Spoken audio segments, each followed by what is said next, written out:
வணக்கங்கள், வாழ்க வளமுடன். நான் உங்கள் டிஎன்ஏ மற்றும் பிரசன்ன ஜோதிடர் சுப்ரஜா சுரேஷ்குமார். இன்றைக்கி நம்ம ஜூன் மாத பலன்களை பற்றி பார்க்க போகிறோம். ஜூன் மாதம் அப்படின்னாலே எவ்ரி இயர் உங்களுக்கு தெரியும், ஜூன்னாலே ஒரு சிறப்பான மாதம், ஒரு சென்டர் ஆஃப் மந்த் வந்திருக்கும். அந்த இயரில் ஒரு பாதி கடந்த ஒரு விஷயம் நம்ம அடியெடுத்து வைக்க போகிறோம் அப்படின்னு சொல்லலாம். என்னடா இப்படின்னு திரும்பி பார்க்குறதுக்குள்ளே நம்ம ஒரு 6 மாதம் கடந்துட்டோமா, 5 மாதம் முடிஞ்சுதா, 6வது மாதம் வந்துட்டோமா அப்படிங்கிற ஒரு நிலைப்பாட்டுக்குள் நம்ம அடியெடுத்து வைக்கக்கூடிய ஒரு மாதம். ஸோ இந்த ஜூன் மாதம் என்ன ஸ்பெஷல் அப்படின்னு பார்த்தீங்க அப்படின்னா, குரு பெயர்ச்சி வரப்போகுது ஜூன் 2ஆம் தேதி. ரொம்ப ஒரு சிறப்பாக எதிர்பார்க்கக்கூடிய ஒரு குரு பெயர்ச்சி இதுன்னு சொல்லலாம். ஏன்னா இவ்வளோ காலகட்டத்தில் எல்லா விதமான பிரச்சனைகள், எல்லா விதமான சங்கடங்கள், ஒரே தீர்வான முடிவு குரு பார்வையினால் அது சரியாகும் அப்படின்னு சொன்னால் அது எல்லாருக்கும் ஒரு ஹாப்பியான ஒரு விஷயம். பொதுவாக ஒரு சனி பயிற்சி அப்படின்னாலே எல்லாருக்கும் ஒரு பயம் கலந்த ஒரு பிரச்சனை வரும். ஆஹா, சனி பகவான் நமக்கு என்னடா பண்ண போகிறாரு அப்படின்னு. ஆனால் குரு பயிற்சி வரும்போது எவ்வளோ கஷ்டமாக இருந்தாலும் குரு நம்மளை காப்பாற்றிடுவார் அப்படிங்கிற ஒரு தன்னம்பிக்கை எல்லார் மனதிலையுமே இருக்கும். இந்த மாதம் பார்த்திங்கன்னா ஜூன் மாதத்தில் நம்ம மேஷம்லேருந்து மீனம் வரைக்கும் நம்ம பலன்களை பார்க்க போகிறோம். ஸோ யாருக்கெல்லாம் தொழில் அமைய போகுது, யாருக்கெல்லாம் கல்யாணம் அமைய போகுது, யாருக்கெல்லாம் லவ் சக்ஸஸ் ஆக போகுது, முக்கியமாக எல்லாருக்குமே ஃபினான்ஷியல் ஸ்டெபிலிட்டி ஒவ்வொரு ராசிக்காரர்களுக்கும் இந்த மாதத்தில் எப்படி இருக்குது அப்படின்னு நம்ம பார்க்க போகிறோம். முக்கியமாக யாரெல்லாம் ஜாக்கிரதையாக இருக்கணும். என்னடா அது ஒரு ஹாப்பியான ஒரு விஷயம் கேட்கும்போது நமக்கு கேட்கவே காதில் ரொம்ப நல்லாயிருக்கும். ஆனால் சில விஷயங்கள் ஜாக்கிரதையாக இருக்கணும் அப்படின்னு சொல்லும்போது எல்லாருக்குமே ஒரு பயமாக இருக்கும். என்ன சொல்ல போகிறாங்க, நம்ம என்ன பண்ணணும் அப்படின்னு. ஏன்னா ஒவ்வொரு ஜாதகம் ஒவ்வொரு விதிப்படி நடக்கும். அதே மாதிரி இந்த கிரகங்களுடைய மாற்றங்கள் பார்த்தாங்க அப்படின்னா கோச்சார ரீதி அடிப்படையில் தான் நம்ம பேச போகிறோம். அந்த கோச்சாரங்கள் ஒவ்வொரு ஜாதகத்துக்கும் அந்த குரு யார், ஒவ்வொரு லக்னக்காரர்களுக்கும் அந்த குரு எந்த இடத்துல இருக்குது, யாருக்குரியவர் எந்த இடத்துல இருந்து கோச்சாரங்கள் அடிப்படையில் நமக்கு பலனை கூறுகிறார் அப்படிங்கிறது பார்த்திங்கன்னா சுய ஜாதகத்தை பார்க்க வேண்டும். இப்போ சொல்கிறது கோச்சார அடிப்படையில் சொல்லக்கூடிய பொது பலன்கள். இது நிறைய பேருக்கு சூட்டபிள் ஆகும். அப்போ என்னென்னா உங்களுடைய சுய ஜாதகத்தை பார்த்து நீங்கள் அதை சரி செய்து கொள்ளலாம். இன்னே ஒன்று சொல்கிறேங்க, எல்லா விஷயத்துக்கும் சிம்பிளான பரிகாரங்கள், வாழ்க்கை பரிகாரங்கள், அதாவது வாழ்வியல் ரீதியான பரிகாரங்கள் மூலியமாக எல்லாமே சரி பண்ணலாம்.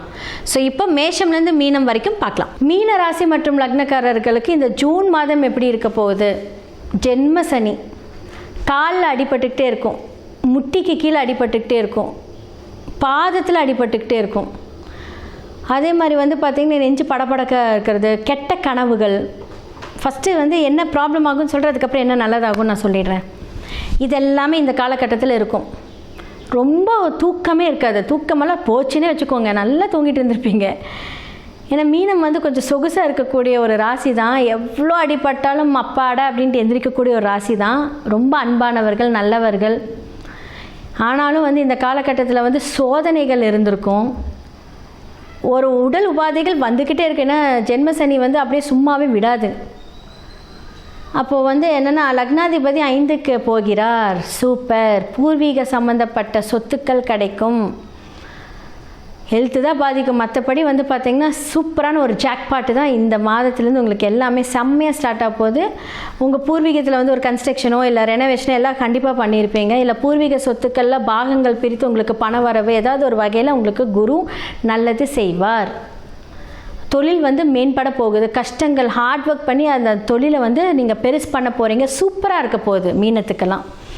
பெரிய குருமார்களோட ஆசீர்வாதங்கள் உங்களுக்கு, பெரியவங்களோட ஆசீர்வாதங்கள் உங்களுக்கு கிடைக்க போகுது. நிறைய கோவில் பயணங்கள் சூப்பராக பார்த்தீங்க அப்படின்னா தந்தை மூலியமாக உங்களுக்கு, இப்போ தந்தை சொத்து பையனுக்குங்கிற மாதிரி உங்களுக்கு தந்தை மூலியமாக சொத்துக்கள், அது மூலியமாக பண வரவுகள், அது மூலியமாக வருமானங்கள் வரப்போகுது. அப்போ இது எல்லாமே பார்த்தீங்க அப்படின்னா உங்களுக்கு சூப்பராக இருக்கும். அதே மாதிரி பார்த்திங்கன்னா 4ஆம் இடம் காலபுருஷனோட இடத்துல சந்திரன். அப்போ ஃபுட் சம்மந்தப்பட்டது, நீர் சம்மந்தப்பட்டது ஏதாவது ஒரு விஷயங்கள் ஆல்ட்ரு பண்ணியிருப்பீங்க. சப்போஸ் ஒரு வீட்டில் போர் போட்டிருப்பீங்க, ஏன்னா சந்திரன் இல்லையா. ஏதாவது ஒரு வகையில் வீடு சம்மந்தப்பட்ட விஷயங்கள் உங்களுக்கு எல்லாமே கிடைக்க போகுது. மனசுக்கு பிடிச்ச ஒரு விஷயங்கள் கரெக்டாக இருக்கும், பிளானிங் கரெக்டாக இருக்கும். சில பேருக்கு பார்த்திங்கன்னா ஒரு டவுட்ஃபுல்லாக இருக்கும். இந்த காலகட்டத்தில் ரொம்ப சூப்பராக இருக்க போது. குழந்தைங்களோட படிப்புலாம் ரொம்ப நல்லா இருக்க போது. சனி தடைகள் தாமதத்தில் கொடுத்தாலும் குரு பார்வையினால் அது வந்து உங்களுக்கு மேம்பட போகுது. அப்போ வந்து என்னென்னா குரு வந்து பார்த்தீங்க அப்படின்னா பார்வை செலுத்தக்கூடிய அந்த ஒரு லக்னத்தை வந்து பார்த்திங்கன்னா ஆன்மீக பயணத்தை கொண்டுட்டு போகும். நிறைய பேர்த்துக்கு நிறைய அட்வைஸ் பண்ணுவீங்க. அது மூலியமாக நிறைய பேர்த்தோட வாழ்க்கை தரம் மாறப்போகுது. இது எல்லாமே வந்து பார்த்திங்கன்னா மீனத்துக்கு நடக்கும். முடிஞ்ச அளவுக்கு வந்து பார்த்திங்கன்னா பெரியவர்கள் காலில், வயதானவர்கள் காலில் விழுந்து ஆசீர்வாதம் வாங்கினீங்கன்னா உங்கள் வாழ்க்கைக்கு மேன்மைப்படும். நீங்கள் நல்லா இருப்பா அப்படின்னு சொன்னீங்கனாலே உங்கள் வாழ்க்கையில் இருக்கிற எல்லா சங்கடமும் தீரப்போகுது. வயதான ஆர்ஃபனேஜ், கால் ஊனமுற்றோர்களுக்கு எல்லா ஹெல்ப்பும் பண்ணுங்கள். சாப்பாடு வாங்கி கொடுங்க, ட்ரெஸ்ஸு வாங்கி கொடுங்க, போர்வை, பெட்ஷீட் இதெல்லாம் நீங்கள் பண்ண உங்கள் வாழ்க்கையில் நல்லது நடக்கும். இப்போ நான் சொன்னேன் இல்லையா, உங்களோட ஹெல்த்தெல்லாம் பாதிக்கும், காலில் அடிபட்டுக்கிட்டே இருக்குன்னு சொன்னேன் இல்லையா, இது எல்லாமே மாறும். சிவனோட வழிபாடு உங்களோட வாழ்க்கையில் வந்து பெரிய பெரிய முன்னேற்றத்தை கொடுக்க போகுது. குரு வழிபாடுகள். நிறைய சித்தர் கோவிலுக்கு ட்ராவல் பண்ணுங்கள். இந்த காலகட்டத்தில் வந்து ஆன்மீக பயணம் சொல்லும்போது நிறைய சித்தர் கோவிலுக்கு ட்ராவல் பண்ணுங்கள். வாழ்க்கை தரம் மாறப்போகுது. அப்போ லட்டு இருக்குது இல்லைங்களா, லட்டு தானம் பண்ணுங்கள். ஏன்னா குரு பகவான் என்றால் லட்டு. ஸோ லட்டு தானம் பண்ண உங்களுடைய இது நல்லாயிருக்கும். ஸோ காலபுருஷனுக்கு 12ஆம் இடம் அப்படின்னு சொல்லக்கூடியது வந்து பார்த்திங்கன்னா ஆம்புலன்ஸே கொடுக்கும். ஸோ 8-12 கனெக்ட் ஆகுது உங்களுக்கு. ஸோ அதுக்காக வந்து ஆம்புலன்ஸ் டிரைவருக்கு எதாவது ஹெல்ப் பண்ணுங்கள். இந்த மாதிரி நிறைய வாழ்வில் நீங்கள் வந்து ஹெல்ப் பண்ணுங்கன்னா உடனே வந்து ஒரு 500 100 ஒரு 50 ரூபா ஒரு டீ வாங்கி கொடுங்க. ஸோ காஃபி வாங்கி கொடுங்க, டீ வாங்கி கொடுங்க, ஒரு பலகாரம் வாங்கி கொடுங்க. உங்கள் வாழ்க்கை எப்படி மாறும்னு மட்டும் பாருங்கள். ஸோ இந்த காலகட்டத்தில் நீங்கள் எடுக்கக்கூடிய பயணங்கள் எல்லாமே கொஞ்சம் ஹெல்த் மட்டும்தான் பாதிக்கும். மற்றபடி நீங்கள் வீடு கட்டுறது, உங்களுடைய இன்வெஸ்ட்மெண்ட் வந்து அளவாக போட்டு பெரிய வருமானத்தை பார்க்க போகிறீங்க. தொழில்காரகன் வந்து பார்த்திங்கன்னா சூப்பராக இருக்க போகிறாரு. எல்லாமே நடக்கும். கொஞ்சம் ஹார்ட் ஒர்க்கு ஜாஸ்தியாக இருக்கும். ரொம்ப சிறப்பாக இருக்க போகுது இந்த ஜூன் மந்த். மேஷம்லேருந்து மீனம் வரைக்கும் இந்த ஜூன் மாத பலன்கள் யாரெல்லாம் ஜாக்கிரதையாக இருக்கணும் அப்படின்னாலாம் நான் சொல்லியிருக்கேன். ஓகே, இப்போது நல்லா இருக்கிறவங்களுக்கு ஓகேங்க. ஒரு ஜாதகத்தில் வந்து நான் சொன்னேன் இல்லையா, அந்த தசாபுக்தி வச்சு தான் வந்து அந்த பலன்கள் இருக்கும் அப்படின்னு. எதன் மூலியமாகலாம் தீர்வு காணலாம் அப்படிங்கிற ஒரு பரிகார செக்ஷன் வந்து இப்போ நான் வந்து கொடுக்குறேன். ஜெம்ஸ்டோன்ஸ் போட்டிங்க அப்படின்னா இதோட அதிர்வலைகளை குறைக்கலாம். ஒன்று, நியூமராலஜி மூலியமாக உங்களுடைய நேம் சேஞ்ச் பண்ணணும். உங்களுக்கு ஃபேவரேட்டான அந்த நம்பர்ஸை வந்து சூஸ் பண்ணி கொடுக்கணும். 100% எவ்வளோ பெரிய கஷ்டங்கள் இருந்தாலும் அந்த கிரகத்தை நம்ம கட்டுப்படுத்தலாம். 27 நட்சத்திரங்களும் நமக்கு கெட்டது பண்ணாது. எல்லா கிரகங்களும் நல்லது பண்ணாது, எல்லா கிரகங்களும் கெட்டது பண்ணாது. உங்களுடைய சுய ஜாதகத்தில் யார் எப்படிங்கிறத பார்க்கணும். யாரெல்லாம் பிரச்சனை கொடுக்குறாங்களோ அவங்கள வந்து கட்டுப்படுத்தி, யாரெல்லாம் உங்களுக்கு பெஸ்ட்டாக இருக்காங்களோ அவங்கள வந்து நம்ம ஆக்டிவேட் பண்ணுறோம். அதை வந்து வைப்ரேஷன்ஸ் தான் இதெல்லாமே. ஓகே, நம்ம ஒரு ஸ்டோன் போட்டால் நம்ம லைஃப் மாறுமானா மாறிட்டுருக்குங்க.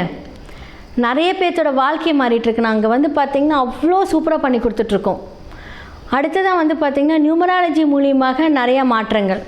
உங்களுக்குன்னு ஒரு எண்கள் இருக்குது. அந்த எண்களை வந்து நம்ம எப்போவுமே வந்து நம்மளோட இடது கையில் எடுத்து ஆக்டிவேட் பண்ணிக்கிட்டே இருக்கணும். அதை ஆக்டிவேட் பண்ண நமக்கு வந்து பிரபஞ்சத்திலிருந்து வரக்கூடிய அந்த சக்திகள், பிரபஞ்சத்திலிருந்து வரக்கூடிய அந்த வைப்ரேஷன், நம்மளுடைய வாழ்க்கை, நம்மளுடைய எண்ணங்கள். சில பேர் வந்து பார்த்திங்க அப்படின்னா பேட் தாட்ஸ் வந்துக்கிட்டே இருக்கும்.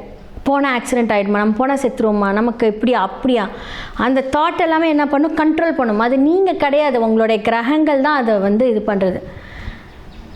யாராவது ஒருவர் வந்து தவறு செய்கிறாங்க அப்படின்னா அது அவங்க பண்ணல, அது வந்து அந்த இயக்கத்தின் கிரகத்தோட இயக்கம் தான்.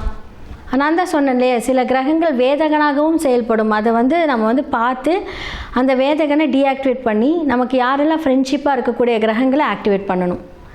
ஸோ உங்களோட சுய ஜாதகத்தை பாருங்கள். கீழே இருக்கிற என்னோடய நம்பருக்கு நீங்கள் காண்டாக்ட் பண்ணி உங்களோட அப்பாயின்மெண்ட்டை புக் பண்ணுங்கள். ஸோ ஜெம்ஸ்டோன்ஸ் மூலிமா தீர்வு, வாஸ்து மூலியமாக தீர்வு, நியூமராலஜி மூலியமாக தீர்வு, வாழ்வியல் பரிகாரங்கள் மூலியமாக தீர்வு, எல்லாத்துக்குமே ஆப்ஷன்ஸ் இருக்குது. இதே மாதிரி வேறொரு நிகழ்ச்சியில் உங்களை சந்திக்கிறேன். நன்றி, வணக்கம்.